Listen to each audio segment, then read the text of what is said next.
Dancing? You having a good time? Am I dancing? Who knows? Yeah. Who knows what I'm doing? I'm in frame. What's up? That's right. I'm gonna go over this side of the frame because I was taking the whole place up. Yeah? What is this? This is the Sundown Rundown at Southern California Comics. That's right. I'm Danny.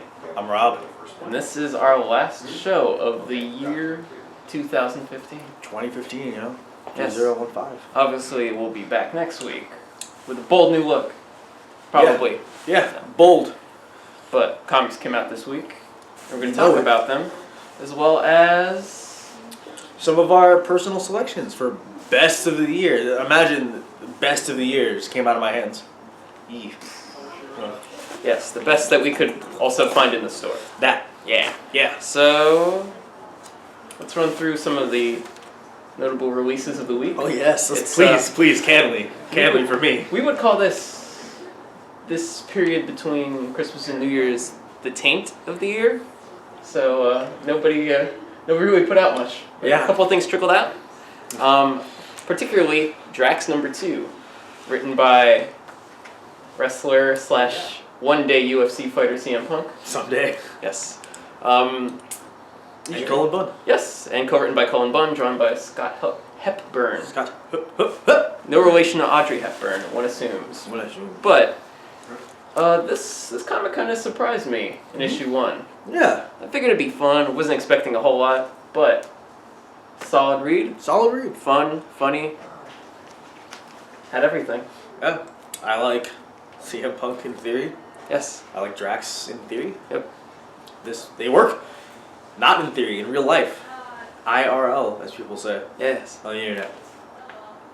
Pretty good stuff. Great stuff. Also pretty good. James Bond 007. Varger.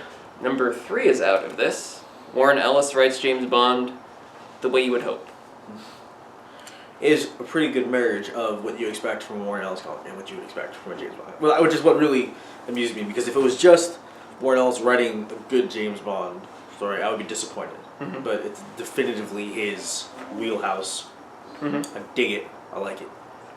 So this came out last week, but Spider-Woman number 2 is out. We didn't have any copies last week. Oh, that's right. We only got in the variants, so this week we now have... Yep. That's right. Eventually, Spider-Woman will have a baby, but right now she's been kidnapped by aliens. The Skrull? I believe so. Let's just say it's the Skrull. Yep, there's some scrolls. I love this comic so much. Great art. The art's so good. It's so good. Give him a taste. Little taste. Very nice, very sort of animated style art from Javier Rodriguez. Solid stuff. I'm a fan. We already brought up a wrestler. Writing comics now. Boom. A comic book about wrestlers called Ringside. Joe Keating, Nick Barber, and others. Admittedly, I have not read the first issue yet. Oh, it's real good. We have a bunch of copies of it. Oh, I have a copy. Don't get me wrong. I was very excited for the series. I just have not read it yet. But the art looks so nice. It's just so... It is a nice book. Sort of like, it's weird for colors to be both like vibrant but like dim colors at the same time, you know? Sort of they're like really intense neutrals. Sort of down to earth colors. Yeah. It's always sundown in this comic. Which maybe it's sundown in this character's career. I would say, or it's sundown in this character's life. Yep. And their heart. It's a grounded sort of drama about a wrestler sort of on the outs in his industry. Also features like a young guy coming up, sort of as a parallel, sort of. It's a cool book. If you're into wrestling, pick this up. If you're not, check it out. It's just a good drama. You like that movie with Mickey Rourke, right? I was going to say that, but I couldn't remember what it was called. It's called The Wrestler. Yeah. Literally. Isn't that upsetting? Oh, Lord. All right. Right on the nose. Yep. We're done with comics of the week. Let's talk about comics of the year. I want to preface this by saying, Senor Suave over here, Daniel-san, sprang this on me no more than or less than 5 minutes ago. So I do like these comics a lot. I don't want anyone to take away from this that I just chose some comics haphazardly, because I like you guys and I respect you, and I wouldn't just do that to you. Yeah. You had a little bit of trouble. That's okay. But you picked some solid choices. So I'm glad. I think you picked some good ones as well. Thank you. If you would like to begin. Oh yes. First of all, big surprise of the year, Omega Men. Oh yeah. sort of a forgotten DC property brought back by Tom King and a man with the last name of Bagenda. I don't remember his first name, but it doesn't matter because this is basically what if the Guardians of the Galaxy were terrorists, which has been my pitch for this all year. But it's a great pitch. It really is. It sums up the series perfectly, and it's such a good, just unexpected series, especially for what DC is putting out right now. Like, this is not a series that not should have been made in the sense that like it doesn't deserve to be made, because it does, but no one saw it coming. Yeah, we're kind of surprised that it came out and was really good. Has really cool propaganda style covers. The art, as I just showed off, is very Kenneth Rocafort-esque, I think. It's a really nice looking book, really interestingly written. Spacey, superhero-y type book for smart people. Yeah. If you're smart, you're reading this. If not, I'm sorry. What you got? What's Doing cool? yourself a disservice. But I got, you know what I got? I got me some, whoa, I don't think I read this issue. Spoilers! I got me some Birthright. Yes. With Joshua Williamson and Andre Bresson. So tell me about this book. I've actually never read it or heard much about it. So I didn't hear anything about Joshua Williamson, and then I jumped on his Ghosted series. Yeah, Ghosted. Which started off as Ocean's 11 meets Ghostbusters, and I was like, yo, I love that, and I loved it. So I started picking up more of his stuff, and Birthright is basically, what is that? Oh, there was a ghost. Or was it a ghost? Sorry. Birthright. I'm going to plug this in while you talk about that. Okay, cool. Yeah, Birthright is basically what happens after all the fantasy films. So, the kid goes away to this fantasy land, has a great adventure, saves the world, and then comes back and life is normal and, blah, blah, blah, blah. Birthright picks up after that. So this kid, Mikey, gets whisked away. He's gone for a year. His family falls apart. Everything's awful. They think the father's killed the son. Like that one show where they think that guy killed that kid because he found him in the woods or whatever. The Slap? Is it The Slap? No, that's the one where the kid gets slapped. It's so funny though. I thought The Slap.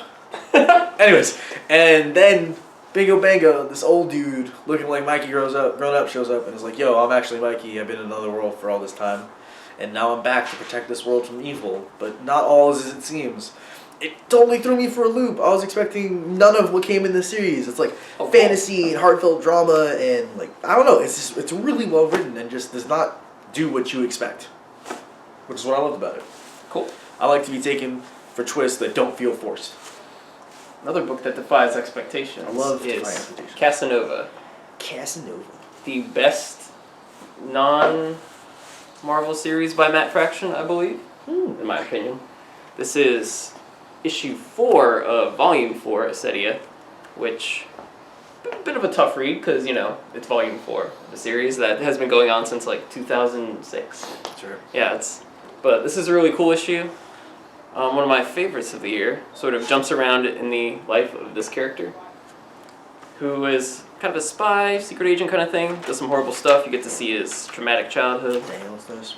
Get to see all sorts of messed up stuff. It's really great. All sorts of messed up stuff. Yeah. A+.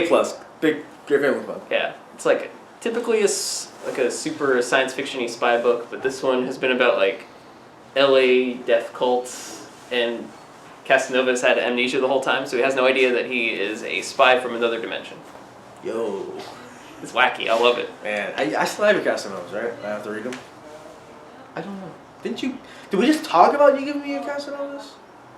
Maybe I did give you my Casanovas. I guess Probably we'll see. figure that out. Anyways, I got another book. I think it's Image again. I think all my books are Image. That happens. It happens. I think I've spoken about it ad nauseum over the year. Southern Bastards. Jason Aaron. Jason Latour. It's funny that I got this issue because I don't know it's my favorite one, but I think it's one of my visually favorite entries into the series. This book is so good looking. Because, well, out of context, it doesn't really spoil that much. There are cartoon chickens in this issue. Jason Latour usually does the art for the series, does the writing in this one, and you can tell when two artists work together on the art for a book, you get really dope, Who drew it? Who did? Chris Bruner. Oh. Whose style actually in this book looks very similar to Jason Aaron. It took me a little bit of reading, or Jason Latour rather, it took me a little bit to realize that it wasn't him doing the art. But no, it's a solid series all the way through. I like Southern dramas. I think just the South is like ripe for real human character interactions, and you can do it in a way that doesn't like insult the South, but just shows like the real raw emotion that goes down there. Yep. And I think it's legit. Lots of horrible stuff happens in it. Lots of horrible stuff, and this book doesn't condone or condemn it. It's just this is how people live. It's great. It's a good one. One of my favorite books of the year is The Material by Alice Cott and Will Tempest. 4-issue trade paperback came out this year. Alice Cott pulled the plug on the book kind of early due to low sales, but he's bringing it back next year. Really? As a series of graphic novels. Hey! But I gotta tell Steven, he'll be excited. Yeah. This is about a bunch of different parallel narratives, all happening in modern times, about sort of the topics of the day. There's cops being horrible to young people. Nice. There's movie starlets working with maverick auteurs. Yep, completely unrelated. There's a Guantanamo Bay survivor who's sort of dealing with PTSD. Wow. There is a college professor who is chatting with an actual AI. I feel like you're trying to hypnotize me because you keep flipping to the same pages. Yep. So I'm like, what is happening on that page? Oh yeah, and the colors are great, by the way. Like, different palettes for different scenes. Sort of grays for the professor parts. I like the Hollywood parts because it's got like the orange blue thing going on. You know, like on every movie poster, which I just realized. Yep. It's a really cool book. It's grounded, but it's super well made, very arty. Another comic book for smart people.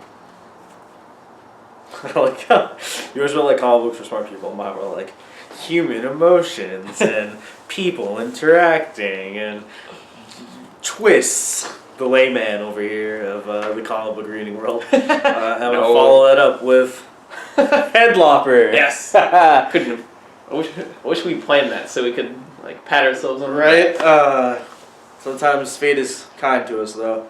I would say, for fans of the Mignolaverse, kind of, like a similar style to that. It's like a Mignola Barbarian comic. Yeah. God, he's so good at this. Every time it never stops being just beautiful. I hope you know that.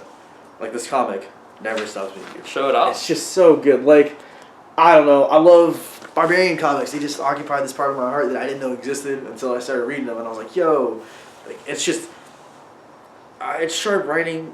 The art is fantastic, and it's just I don't know. Like I feel like this sort of sword and sorcery-esque comic really we're not seeing it that much on the shelf. Like for the most part we've kind of gone away from that, like, and it's also why I like Birthright is it's kind of that sword and sorcery but in like a modern day kind of thing. Like it's just a genre that's largely kind of left for Conan and Red Sonja and stuff like that, when I think everybody should be jumping on that train. Lord of the Rings was popular. Yeah, Game of Thrones.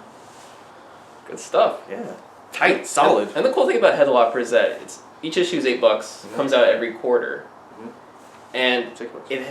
$6. Even better. Even better. And it has a ton of pages. It's like an 80-page comic. Did he do these first on like his own and then Image picked it up, or? Yeah, he did a little bit, tried to kickstart it, and then Image was like, "Okay, do that for us."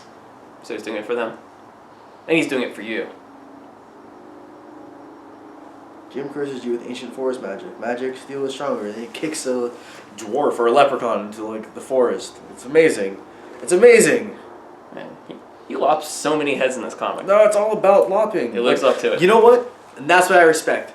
Is a series that is honest to what it is. This series is called Headlopper. Guess what happens? Heads get lopped. Boom. Mic drop. And then heads will roll by Ya's I place. was trying really hard to find a way to incorporate that into this. Off with yeah. Dance till you dead. It's the end of the year. It's the end of the year. We're done. Another year gone. Who knows what's going to come next year? 2016.